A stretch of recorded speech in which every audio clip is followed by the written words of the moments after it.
give a really warm welcome to our speakers tonight, Eddie Codel.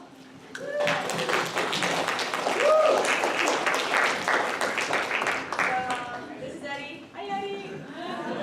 So we'd also like to let you guys know we've got a couple of exits just in case we have some crazy wild drones flying in. So we've got exits right in the back, over here, and then also in the front.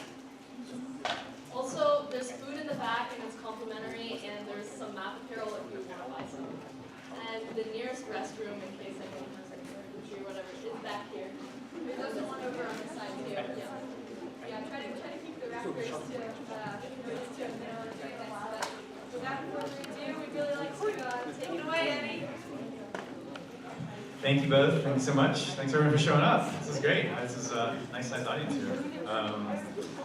My name is Eddie Codel. I'm going to just give you a quick overview of kind of who I am, where I came from, how I got into what I'm doing, a little bit about the film festival that I started, which is related to drones, and a little bit about getting into a career with drones. Sort of might be interested in going down that road. So without further ado, I'll give it a start. Does anybody know what this is by looking at it? I heard smiley face, that's right. What else? Bunch of drones. Shut them out. Cattle, yeah, that's one answer. Fish? Birds? Crows.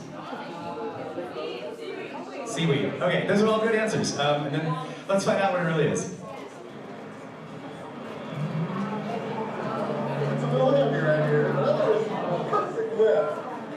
So what you're looking at is a farmer who has a drone in the air, sitting above a bunch of cattle, and yes, he's moving the cattle into a smiley face formation for art. And the reason I'm showing you this is just to kind of give you a perspective of what you can do with drones that may not be something that you might think of. So this is a farmer who's into drone tech. Who's like, happy cows in Kansas. That kind of says it all. So anyway, a little bit about me. I grew up in the suburban DC area, Northern Virginia. I graduated high school in 1986, so that makes me officially old. I graduated from George Mason University, also in Virginia, a few years later. Studied computer science, but I actually graduated with a bachelor's in psychology. So, but I've always been a nerd all my life. My first real job was actually working as a webmaster for a local newspaper in DC. And then, not too long after that, I decided to come to California because California was where it's at. And that was late 90s, 97.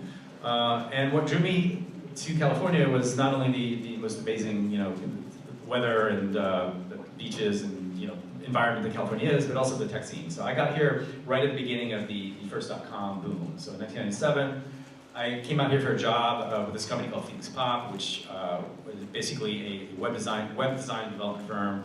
And while I was there, I ended up meeting some friends, and we basically were really interested in independent media creation. So we created an event called Webzine 98, myself and 5 other people, with a grant from, I think Adobe gave us like $500 or something to put on what was essentially a party. And this was kind of the beginning of Phoenix Pop. That's kind of where I met a lot of my sort of co-conspirators in this event. We did this a number of years, starting in '98, the last one being in 2005. And then I also sort of fell into the weird machine art scene of San Francisco Bay Area. There's a group called Survivor Research Labs, which has been around since the 70s actually. And they make these crazy machines that really have no purpose other than performance art and to really scare the crap out of you if you're watching them sometimes. But they're a lot of fun. And so that was a side project. There's no money involved in that. That's just something you get involved in because it's sort of fun. And then a little bit later, I joined a couple startups that got acquired, a startup that got acquired by this other company that you probably never heard of because it's also gone, doing basically video infrastructure. So I was a nerd at heart, and I had always had an interest in media and moving bits across the internet using the internet to basically do live video. That's kind of what my background was. And then in about 2003, sort of the end of the first .com boom, which you may have read about, things were kind of getting a little crazy out here, and I decided to go travel the world for a while, and I met up with some friends here in Australia. I don't know if Maddie, if you recognize yourself in your dad's back there, but that is you. So that was a few months, and I came back, and I'm like, well, what am I going to do next? I picked up a camera and started working with my friend Irina here. We started a video series called Geek Entertainment TV, where we go around and interview interesting geeks about things that we're doing. And we got connected with the Hoff at some point, and we got to interview him during an event he was doing. And anyway, we did about 300 episodes between 2005 and 2009. So that's where I really got hands-on with the camera and with making media, just really, really honing my editing chops, things like that. That was kind of the where that sort of went. And we would, based in San Francisco, we would often get invited to tech events or parties with other tech entrepreneurs. And so even though the Hoff, I wouldn't say, well, actually he's promoting the Hoff Space, which was his version of MySpace. So it had all the things that MySpace had, if you guys know what that is. But David Hasselhoff feed. Do you guys know who this is, by the way? I hope I'm not pulling something. Okay, yeah, there's the internet.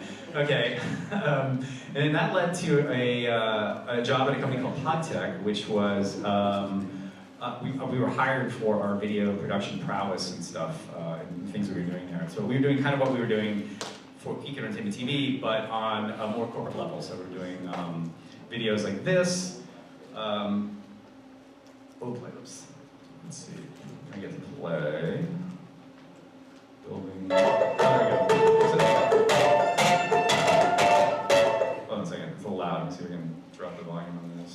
I may not be able to actually, because I think that's, yeah, I think I'm stuck with that. All right, I'm gonna go back to that. I'm just gonna show you, kind of, just give you a sense of what that was like, because, so I created this whole opening sequence, just coming out of the woodwork, and we were interviewing, where are we? We are at South Park in San Francisco. In San Francisco for lunch beat. So we're going to go talk to the guys behind Twitter. Yes. Which have an office here in South Park. And I can't wait. Let's go do that. Okay. All right. This is my first time really in front of the camera. I'm not really a camera person. But this is to give you an example of what we did sort of in those early days. So those are the founders of Twitter, 2006, 2007, when Twitter was still like such a small thing that nobody knew what it was.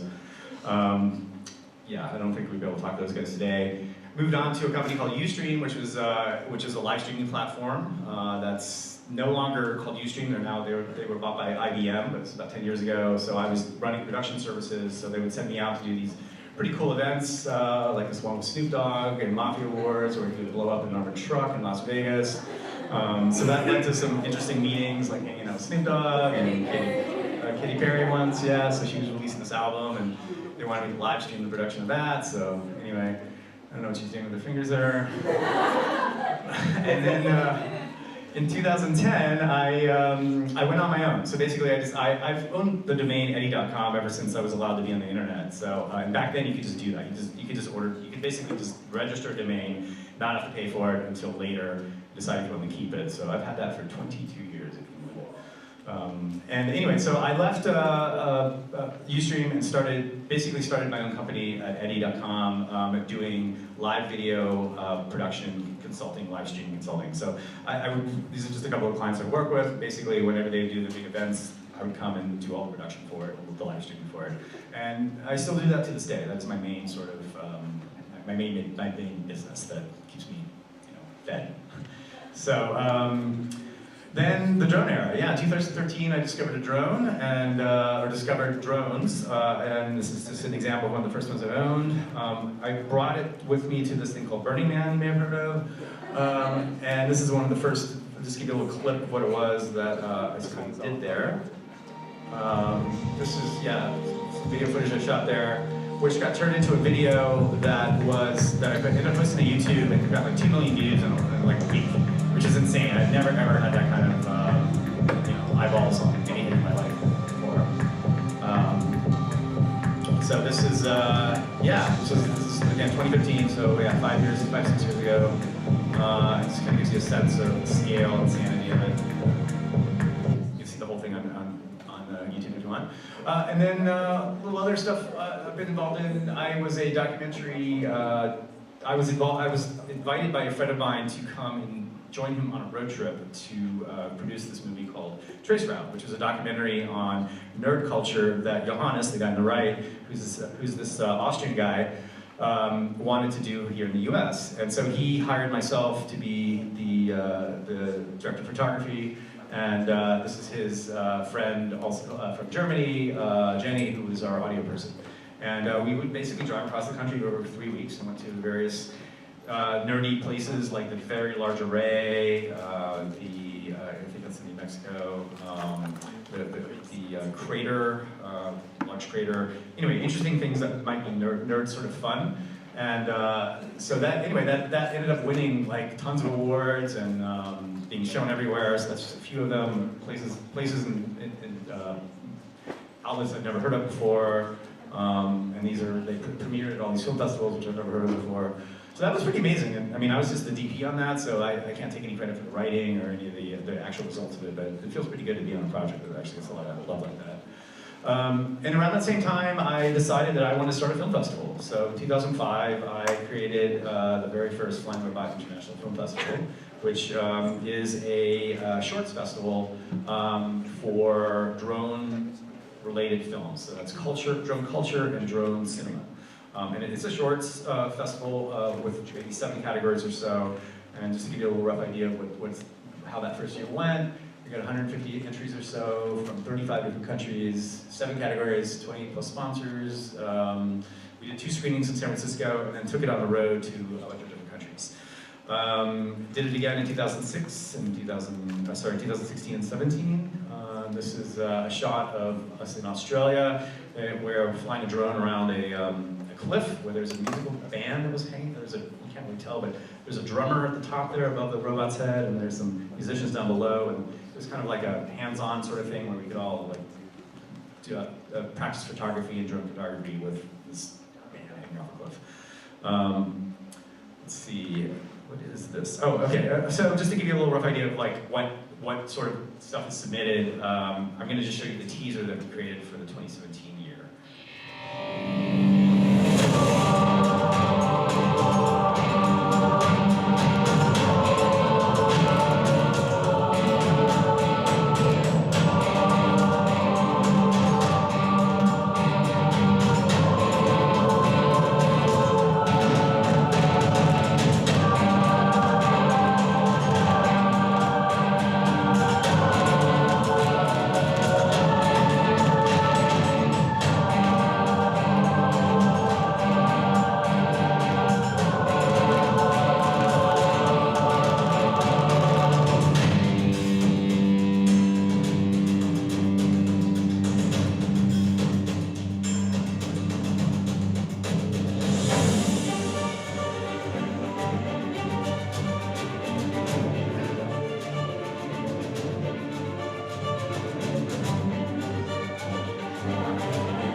Another one of those for this year coming up pretty soon.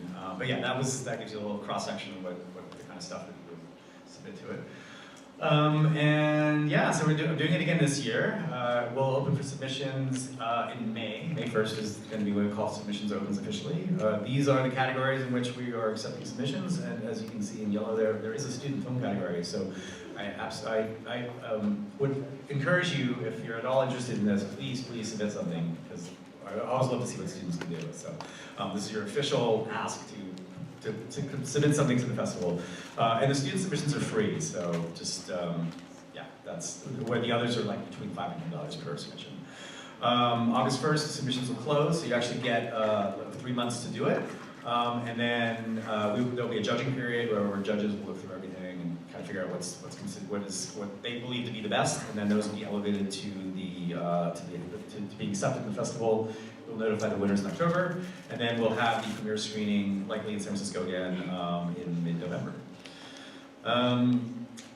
Yeah, let's talk drone careers. So, you know, drones aren't all just filmmaking and you know, Mario ballooned creatures, though that's certainly a big part of it.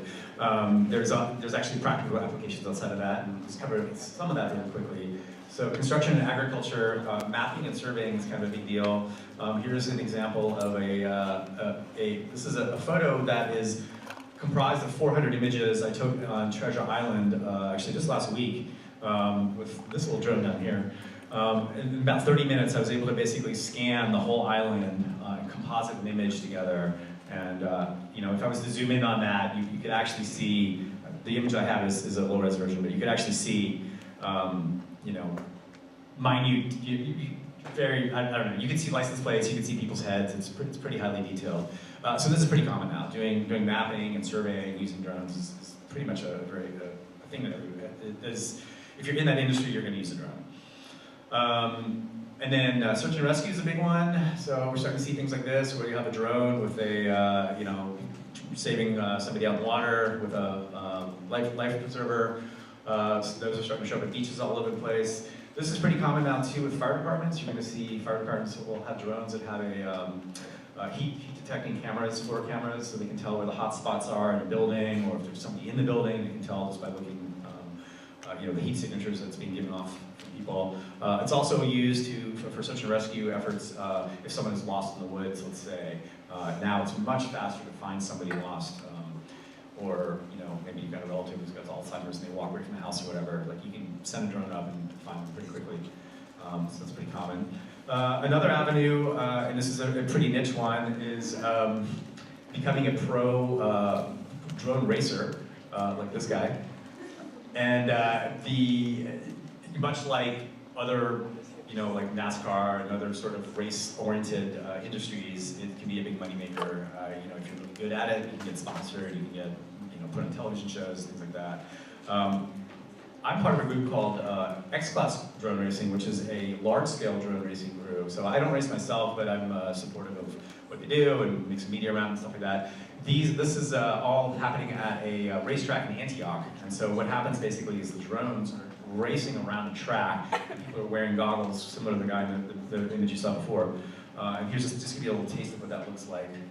This is, yeah, the drone's taken off, a little slow-mo there. So this is kind of like a little highlight reel of what that is. But basically, they're like the other drones, but they're much larger. So they crash much more spectacularly, they sound much more exciting, and they're easier to see too as a spectator sport. So you'll probably see more of this stuff. But we're the first sort of entity to do this on a commercial level, I guess, professionalized level. So that's called X-Class. And then, of course, cinematography is probably the biggest one, or the one that's maybe the most interesting to you guys, which is obviously, if you watch anything on Netflix these days, you're going to see some kind of drone shot. I mean, right now, anytime I see something where there's a drone shot, immediately I just like scream it out, like drone shot.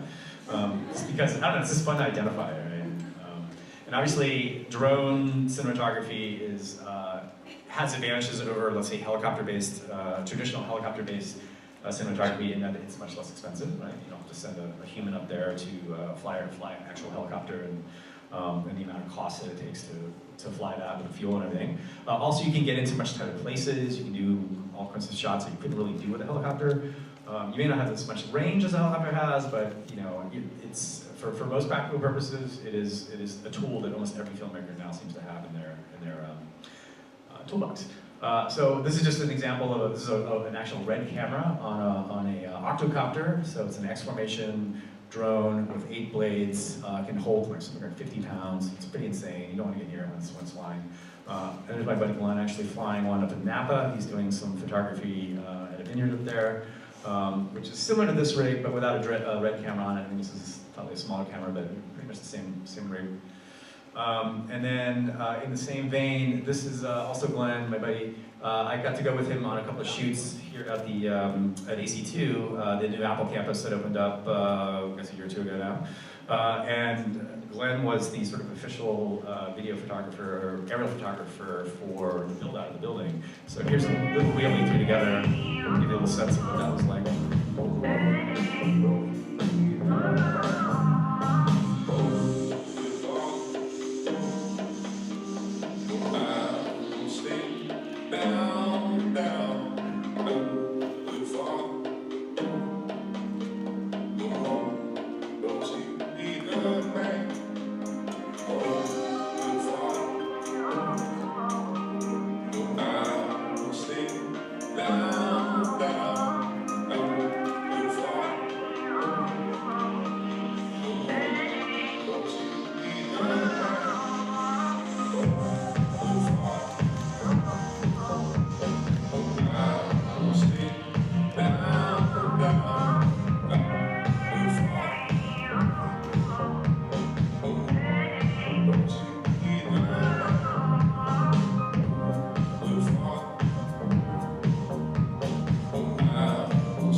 It goes on for a couple more minutes. You can see that online somewhere.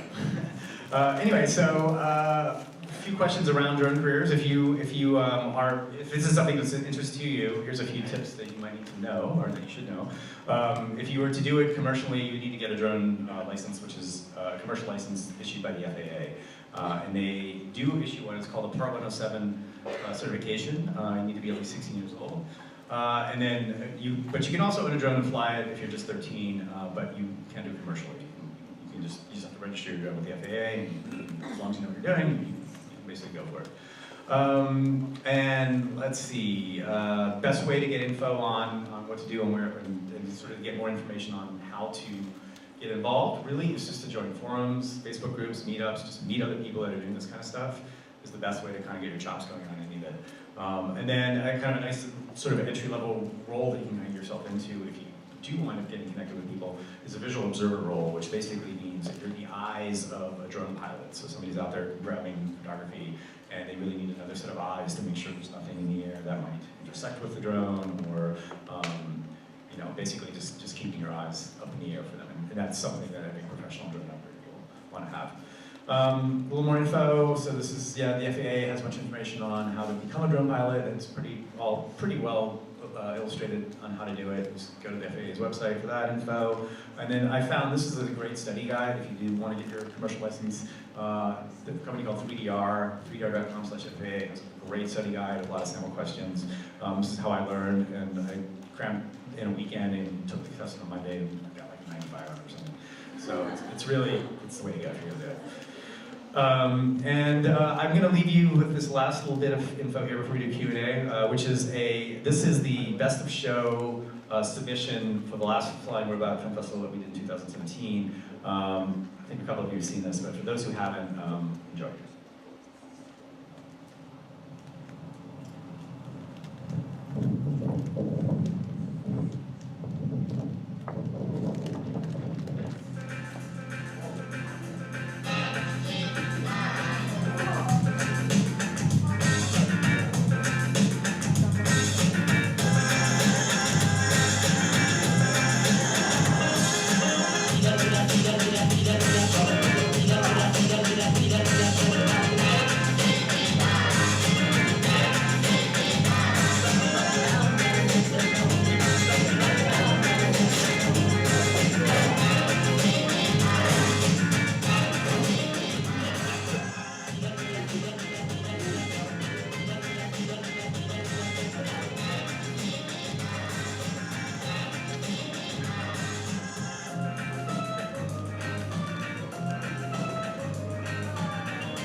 Bulgarian filmmaker who is also a parkour guy. So the director was the guy doing the running as well. So he's kind of like one of those guys who's a jack of all trades. I'll just leave you info on where to find Flying Robot Info, our website. If you're all interested in participating, I would highly recommend go to frif.co, sign up for the email newsletter, and we'll notify you when submissions are open. You can also just follow us on Twitter, Instagram, Facebook, and you'll get it that way as well. And then that's my info, and feel free to email me or meet anywhere on socials as well. I guess with that, I will open it up to questions. And by the way, I know this is a pretty high level on a lot of stuff, so I'm happy to go deeper on anything. I was just trying to cover a lot in a quick amount of time, so yeah. Any questions? In the back there. Are your drone cameras typically 4K? They are now, so I mean the one I like to fly with these days is the Mavic Pro, Mavic 2 Pro, which came out last year. So DJI, which is a Chinese company that makes a lot, pretty much they own like 80% of the drone market right now. This is the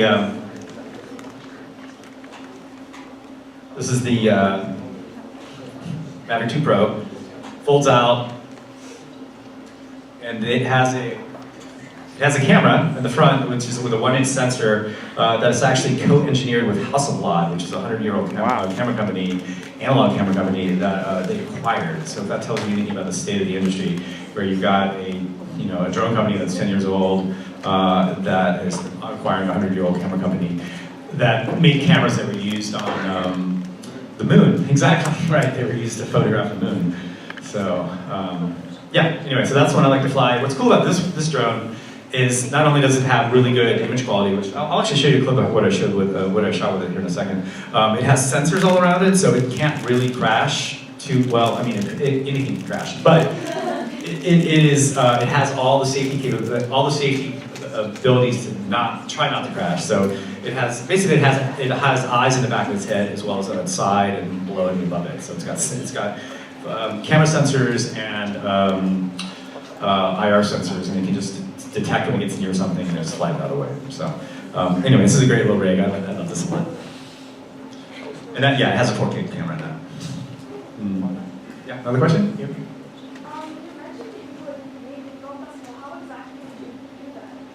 How did I make the film festival?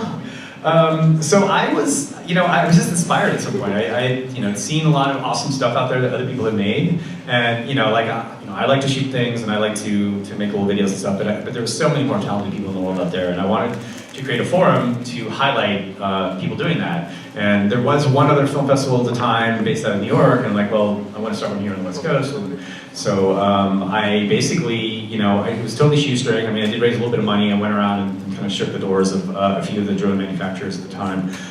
Raised a little bit of money, and then was able to get a few people to help me out with graphic design and some of the putting together the initial website. I actually did the website, I think about it, and just got a bunch of people to help out on it, and then booked the dates with the venue, and then the whole judging thing was the part that was kind of foreign to me. I wasn't sure how to properly do that in an equitable way. Once you open for submissions, you get a ton of stuff.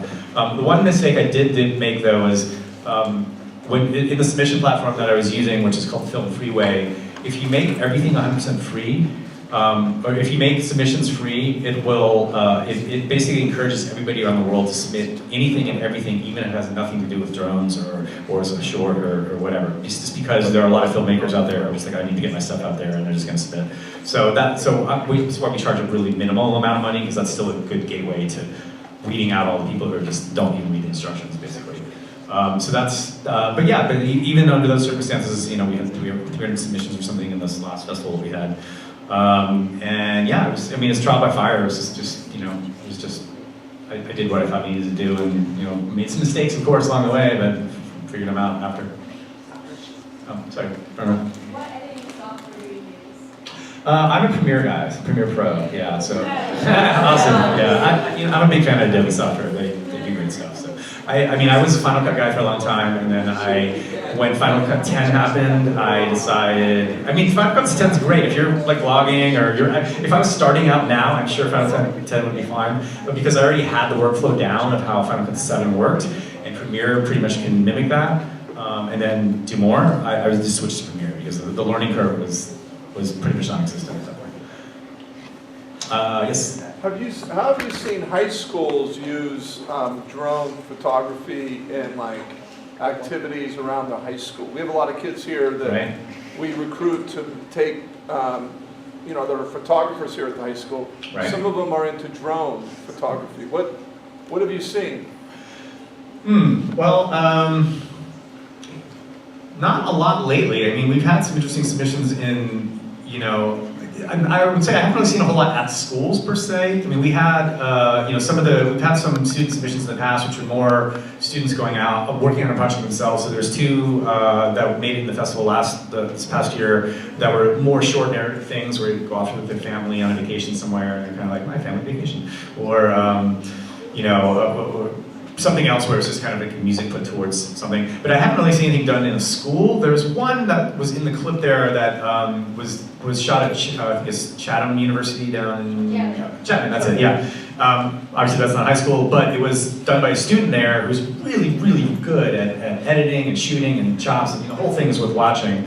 And it did win the student category that year, which I think is 2016. If you go to the website, all the winners from all previous years are there and can be viewed online.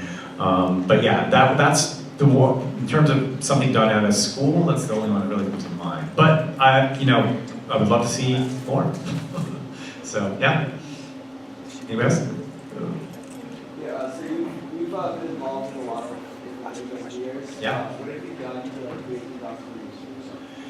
What have I done? Can you repeat? Wow. Can you repeat the question? Oh, sure, yeah. So he asked, he said that I've done a lot of things over the years. I've done a variety of sort of different things. What have I done to create those opportunities for myself? And that's a really great question. I think one is, you know, I'm inquisitive, I'm curious. I think I connect with people fairly easily, and I try to be, you know, I'm a nice guy generally, I think, so people like to hang out with me. So usually, you know, if you get your mindset on something you want to do, you figure out other people who are doing that sort of thing, and you figure out how to get yourself kind of in that world. So in terms of, you know, like when I was doing the Ustream stuff, you know, I had a little bit of background already on the live video thing, but what got me that job initially was I basically volunteered to troubleshoot a camera at a Weezer show in San Francisco like a decade ago. And the camera went out, one of the 3 or 4 cameras they had went out, and I'm like, oh, I know how to fix that. And it was, you know, this SDI cable that got encrypted or whatever. And it was during the middle of the show, so I went into the mosh pit, and I went down there and I fixed it. And then everybody said, wow, that was really great. And the CEO called me the next day and said, do you want a job? I was like, let's talk. So it's one of those things which if you just go do something and you prove yourself, people will recognize it if they're smart people who are looking, you know, if they're nice, yeah, in most cases people will recognize your ability to succeed, and then will give you that opportunity. At least that's what I hope so. That's what I hope for the rest of the world. But that's my one example where I can say that's where that worked for me. I hope that helps. So somebody else can ask a question now. Yeah. So if you're getting started in drones, Yep. would you recommend to kids what would be a good starting point to Yeah. start learning how to fly? Because we don't have them in the part. Right. They'd probably like to get their hands on a few, but you know. Well, I would imagine you'd want a drone that has a relatively decent camera on it. That's probably kind of inexpensive, but easy to fly. I mean, DJI does make the best drones. I'd say the Spark is probably a good starter drone, which is a smaller version of this. It has less battery life. I think they're like $300 or $400 now, where this is like a $1,200 drone. And you just use your iPhone or your Android phone as your controller. I mean, it has a controller, but it connects to your phone, so that becomes the screen, the monitor that you use.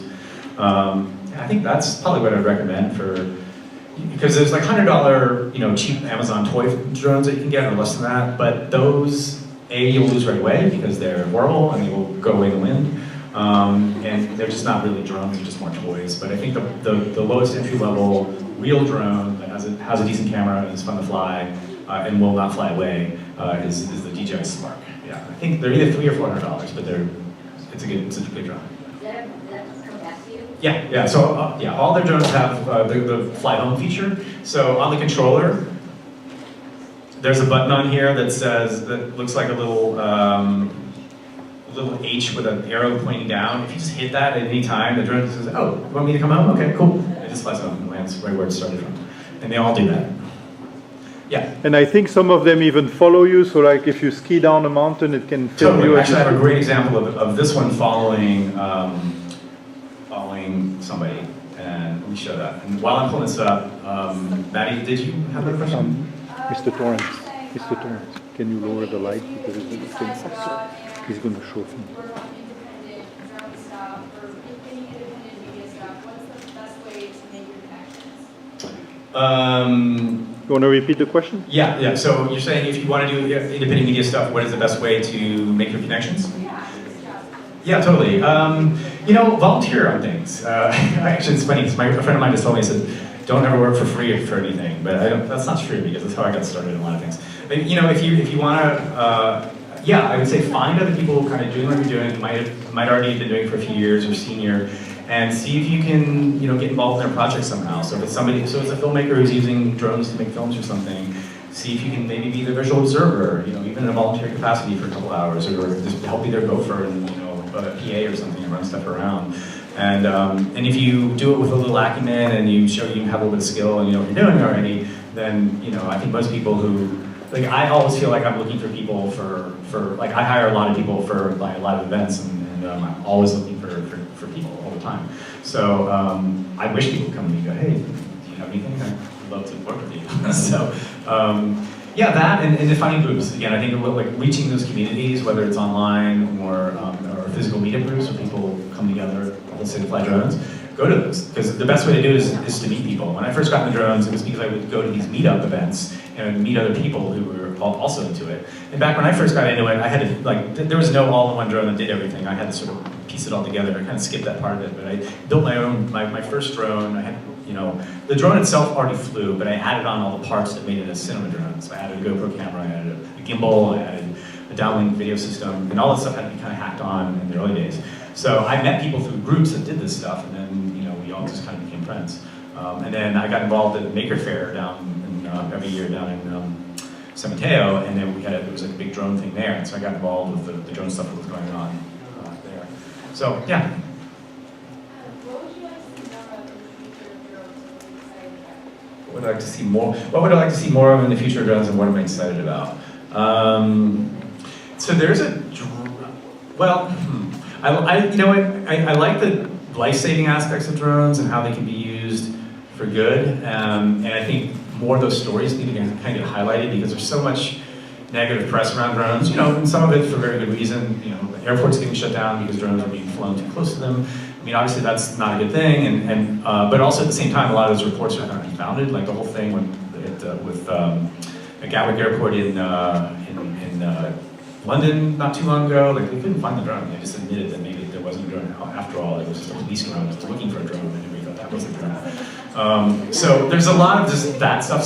So seeing more heartwarming stories of drones saving people's lives or rescuing people, or you know, things like that. I wanted to see more of that so that people realize that this is a tool that can be used for all kinds of things, and let's use it for more good things than bad things. Yeah, does that answer your question? Okay. Jay in the back. Can you show the video that you were going to show a minute ago? Yes, I'm pulling it up. I got it right now. So somebody asked about, what else? Actually, you were asking about, so this drone has the ability to track things. And so this video I'm going to show is a friend of mine who is into weird, well, I'll just show you the video and you can kind of see what he's into. Let's see if that will play.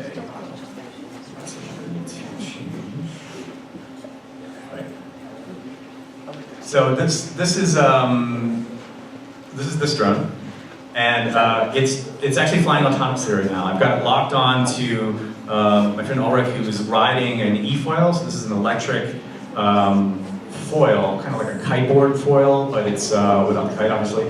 And so he just stands on it. He's got a little controller, and then the drone is just doing orbits around him. And I can control, you know, how the speed, whether I want to just follow him or whether I want to go in a circle, how the distance that I am from him.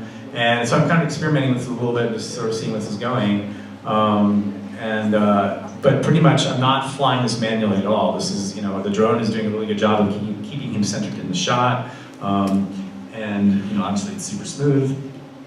And then you'll see here in a second, as he gets close to this boat, the drone is kind of flying backwards to catch him, and then it gets super close to the boat and just flies up and avoids it. So so that's an example of the object avoidance technology kind of like saving itself. Anyway, that was just to kind of show you what it can do. Quality-wise, I'll show you another one where it's racing the boat. I think this one's kind of fun. So this is all in Alameda, where that boat is parked. It's near the SS Hornet, and this is a Comet. Yeah, it'll go.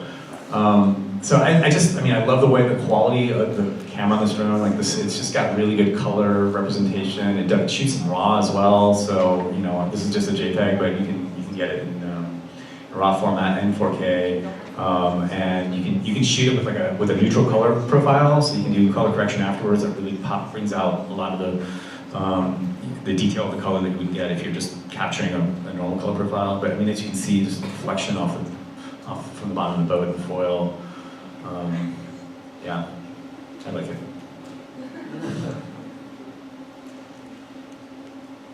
And how much is that drone? This one, I believe it's $1,200 now, but I've got a couple extra things on there that makes it a little more expensive. One is, yeah, I think it's my bag there. So you can use your phone with the controller as a monitor to see what the drone is seeing in real time, as well as a bunch of info that's on top of it. But I have a dedicated controller that DJI makes that is very bright, so I can actually. Oh yeah, that happens. So I can actually fly in really bright conditions or really high contrast conditions, whereas on most phones it's really hard to see an image those times of day. Also, it has the ability to record directly on the on SD cards on the controller itself. So not only do I have an SD card that's in the drone itself getting recording, but I also on the controller, so I have multiple versions of it in case I lose the drone. So that device is about $500, and I originally got that because it has an HDMI out. So if you're ever doing live production, let's say you're part of something where they want to have a sporting event or something, and you want to have a shot of the field. Let's say you're doing a live production out there, and you want to have a shot of the field. With this type of controller, you can take a feed out of the controller into a switcher or something, and you can cut that with the other cameras pretty easily. Anything else? And you mentioned the going and finding groups and things to get involved in. How do you just go to the internet search in your area to see who's Yeah, I mean. stuff? Or? Question? Yeah, absolutely. So I would go to.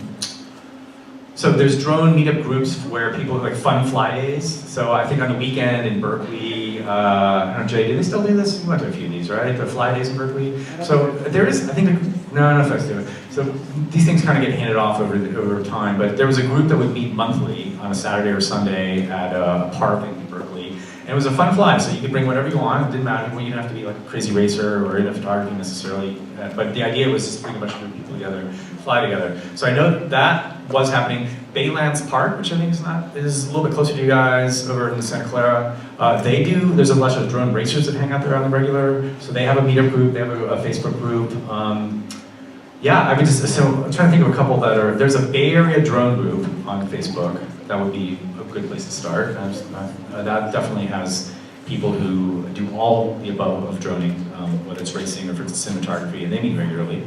So Bay Area drones, definitely, there's a few meetup groups, but yeah, I mean, it's really regional. I mean, different areas are gonna have a lot of different groups. Oh, I almost forgot. So on Treasure Island in San Francisco, there's also something called the San Francisco Drone School, which I'll go into tomorrow, actually. And it's, this guy Werner runs it, and he teaches people how to fly drones, how to get commercially certified, pretty much anything having to do with drones that can be taught, he does it there. And he has like a whole fleet of all kinds of different drones. They have drone build days, you can come and pack and build stuff. And so they have a website, SF Drone School, and you can see what kind of classes they offer. I'm not the internet, so I can't show you, but yeah, sfdroneschool.com. Yeah, I think that's all I have on that subject. Can we give Eddie a round of applause for that? Thank you so much.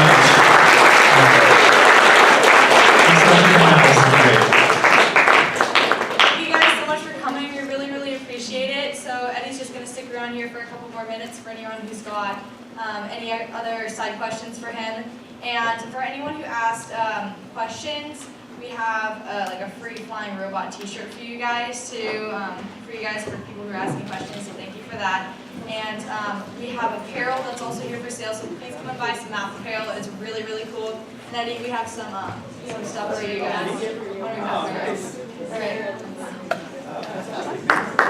right.